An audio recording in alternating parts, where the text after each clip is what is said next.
Hi everybody, my name's Charlie. I'm an alcoholic. I kind of got roped into this deal tonight, but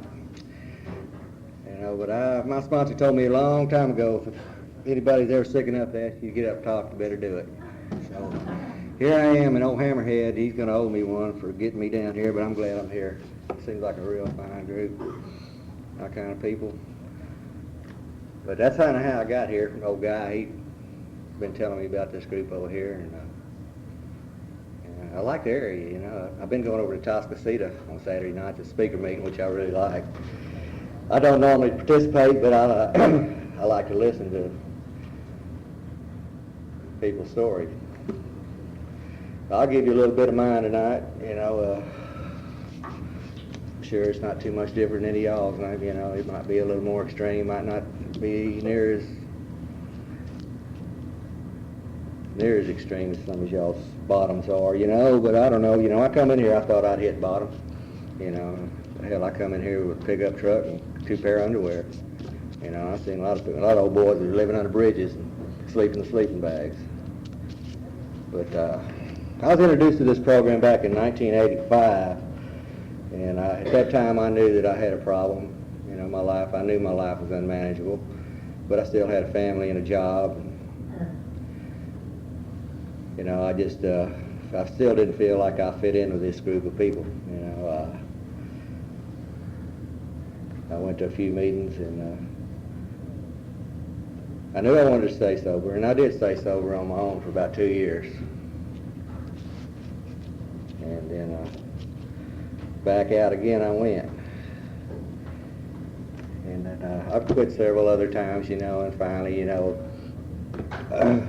I guess, but it was in 94 when I finally hit my last bottom this time. You know, I know there's always another time if I choose to do so.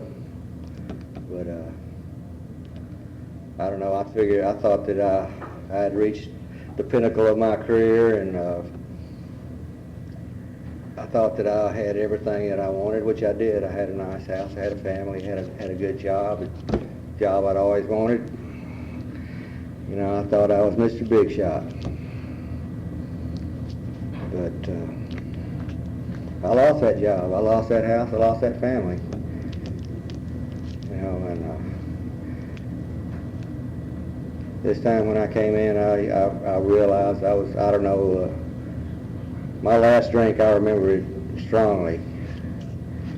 It was 11 p.m., March 24th, 1994.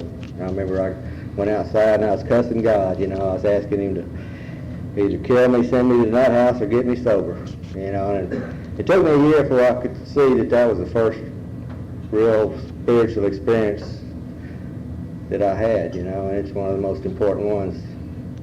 I can see that now. But from that point on, I have been able to maintain sobriety, and I'm grateful for that. You know, it's nothing I've done.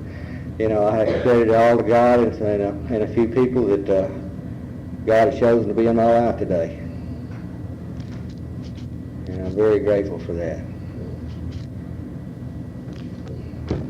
But it hasn't been easy for me. You know, I've done a lot of kicking and screaming, looking for the easier, softer way.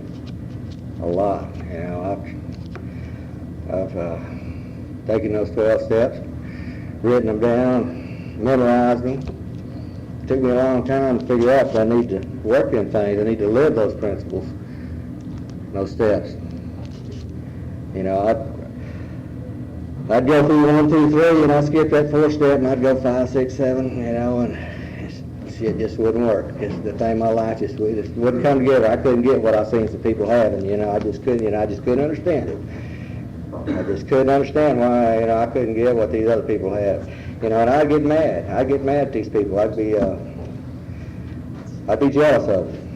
And I quit going to meetings for a while, you know, but I'd always end back up, you know, like I say, you know, I always go back, which is something I never had done before. And I don't know, my first meeting was, I don't know, courts put me back in I had to go to 25 meetings to satisfy this judge. And not only did I have to make the required meetings, I had to have a sponsor, and this sponsor had to sign off. This judge, he's pretty savvy on this stuff, you know. The sponsor had to sign off on my little thing, you know, with his phone number and all that, where the judge could contact him if necessary. So my first meeting, you know, I showed up down here in Smithville, a little lifeline group, and it was a 5:30 meeting, and I found out, you know, later, you know, that meeting probably consists of 5 or 6 people normally. Right now, it's real slow. But there was one guy in there, and he was washing dishes, you know, and, you know, I was in a hurry to get on the road with this thing, you know, get my little list and everything signed, because I had to go back to court here in a month or so. So I went in there and asked that old boy that was washing them dishes in there if he'd be my sponsor. And he said, man, I can't be your sponsor. I'm going to jail in 2 days. I said, well, shit, you know, I mean, I gotta have, you know, I gotta have a sponsor here pretty quick. So I went ahead, you know, and I made that 5:30 meeting, and made the 8 o'clock meeting, and I still didn't get me a sponsor, but I think later on, it was the first week that I was in the program, going to the fellowships. I was driving down the road back to my house. That's another story. I'll tell you how I found that group was there. But I seen this old man that I'd seen, I think, in the first 8 o'clock meeting. He was at the 5:30 meeting. He was, but I didn't ask him at the time. But I was going back to my house, and I seen him on the side of the road, and he put them in his garbage cans, and I stopped, and he stopped me. And as it turned out, he turned in to be my sponsor. I don't think I even asked him that night, but the way it turned out, he's now my sponsor. He's also my boss. I work for him, so I got him every day. And he's one great individual. You know, we don't see eye to eye on a lot of things as far as our work goes, but it's just really neat the way things have turned out in the last 2.5 years. You know, and it took me so long to see it, you know. I don't know, I've been in such a cloud of shit for so long, you know, but that's the way it worked for me, you know, and I think it does for a lot of people. You know, I spent 30-something years drinking and drugging, and, you know, it seemed like there for a while, and it still seems like that. The sober I get, the sicker I realize I really am, you know. But that's where the honesty thing comes in, you know, and I've had problems with that ever since I've been in this program. You know, I used to, when I'd be called on to share my experiences, you know, about the only truthful thing that I would say is Charlie, I'm an alcoholic. And a lot of times I didn't believe that. First year, I know I didn't. I come so close to a drink that first year that I could smell it most of the time, you know. And I still have some problems, you know, in this hot weather, you know. I love beer, you know. Well, I'll tell you what, I can still remember how a good cold one feel after a good hot day at work, you know, sucking the bottom out of an old Coors, get that cool feeling. You know, I can focus on that shit real good, you know. And that's, you know, to me, that's where my problem is. I focus on things, and I can really hammer myself to death, you know. But back to how I found that little group over there, that Lifeline group. I was buying beer. Right across the street, there's a little convenience store. And I went in there one day and come out with a six-pack. I just kind of looked up, and it's about 100 yards over there, but through the mesquites and stuff, you know, I could see the little blue diamond, you know. And I knew I had to get my ass in the meeting, because the judge done told me, you know, I got to do these things and get this stuff off my record, you know. But it was just kind of weird, you know. That to me was just another one of the little experiences. The way God transplanted me up there in the woods, Bastrop, and, you know, I guess in a mile radius there's probably 25 recovering alcoholics, right around me, you know. I don't have a chance, you know. I mean, I can't. I don't know how many times I stopped in stores and I had somebody pull in there checking on me, you know, make sure I didn't come all the way with a Diet Coke rather than a Budweiser. But you know, I'd like to think that if I was to go out again, and I know that's possible, God gives me that will to do that I could go back to that group. You know, every time I've gone back out before, I've never been able to go back to that same group. I always run someplace else, and when I've had enough, I take up residence there. But hopefully I don't have to do that again, you know. But like I say, you know, God gives us that will, that choice, you know.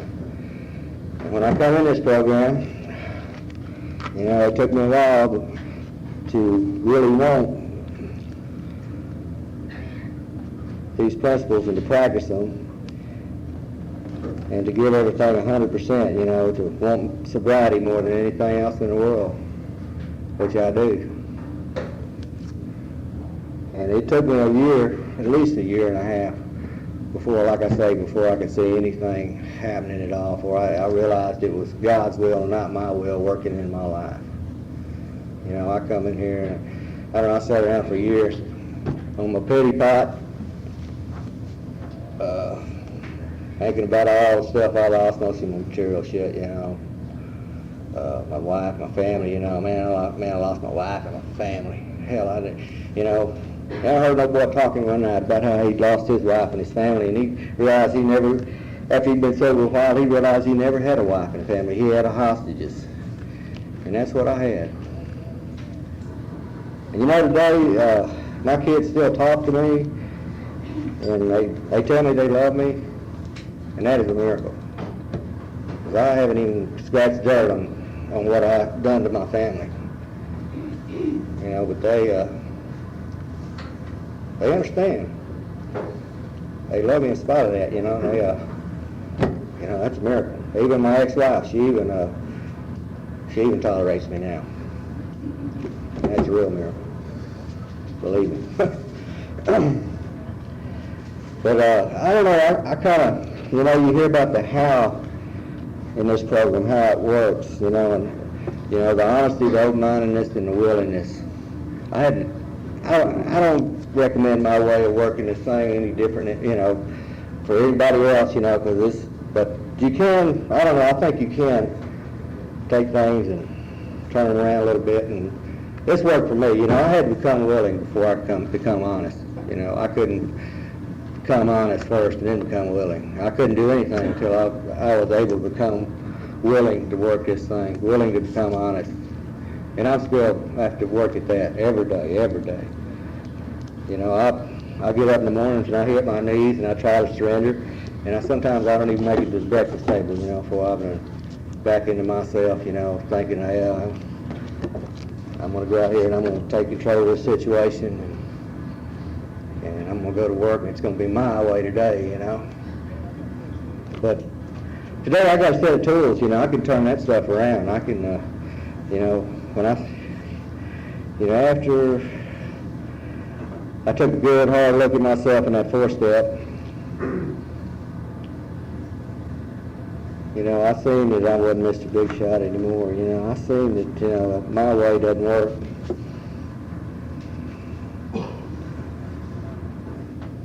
You know, I could spot these things, you know, coming up, you know, this, you know, I guess, you know, I don't know, my biggest character defect is fear.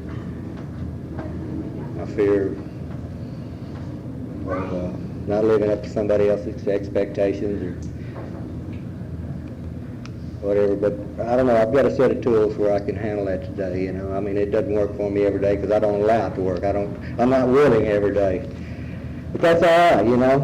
In those days, God gets me through, you know. I do a little kicking and screaming, you know.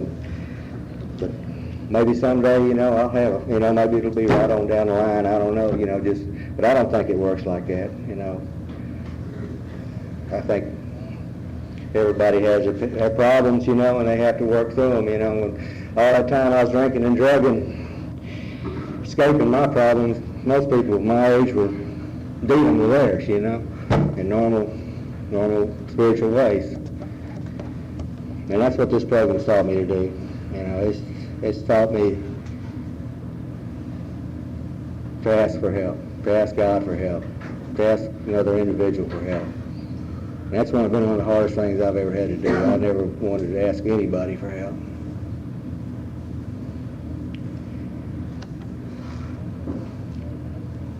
But I'm real grateful today. You know, like I say, I'm still one sick individual, and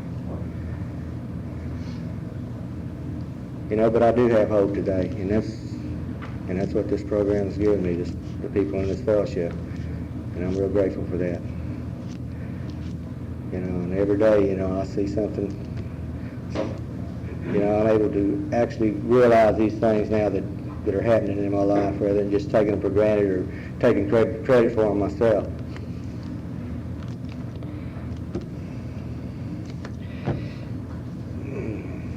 I'm starting to get vapor-locked. Arthur, you about ready? I'm real grateful for this program, like I said, and you people in here. With y'all, God talks to me through y'all. I can sit up here and listen to myself talk all night long, but thank y'all.